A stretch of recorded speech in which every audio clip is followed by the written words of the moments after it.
Tinutulungan nga ni Rocky Boy sila Tanggol pero ay isang patibong at sa kasamang palad sila Tanggol naman ay nalinlang. Tara, hindi na makapaghintay itong si Ramon na isabukas pa ang paghihiganti nila sa mga gerero. Ura-urada siyang nagdesisyon at tatambangan umano nila ang mga gerero. Kailangan umano nilang masakuti itong si Miguelito.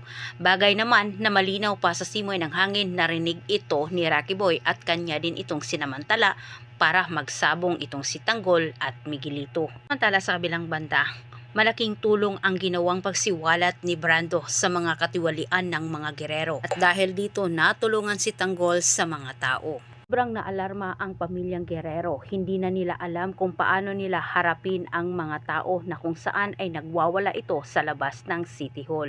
Gustong magpaliwanag ng mga Guerrero pero hindi nila batid na sa mga oras na yon ay pinagplanuhan na siya ng mga grupo ni Tanggol na tambangan at tapusin ang buhay ni Miguelito. At dahil sa naipong galit ni Gustavo para kay Miguelito, hindi nito sinasadya na masabi kay Miguelito ang insultong bagay na kung saan diretsang sinabi ng matanda na mas gugustuhin umano niya na ang kanyang apo sa kabila ang naupo at hindi itong si Miguelito. Kung nagkakagulo man sa labas ng City Hall, nagkakagulo din sa loob ng mansyon ng mga gerero sa matinding away ni Gustavo at Miguelito.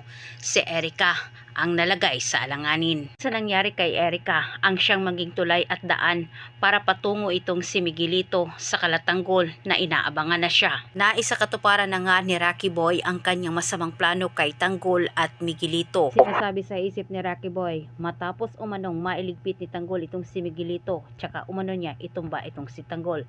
Yan po ay antabayan na natin kung siya'y magtatagumpay. Maraming salamat sa panunood at ayaw ninyo kalimti mag-subscribe.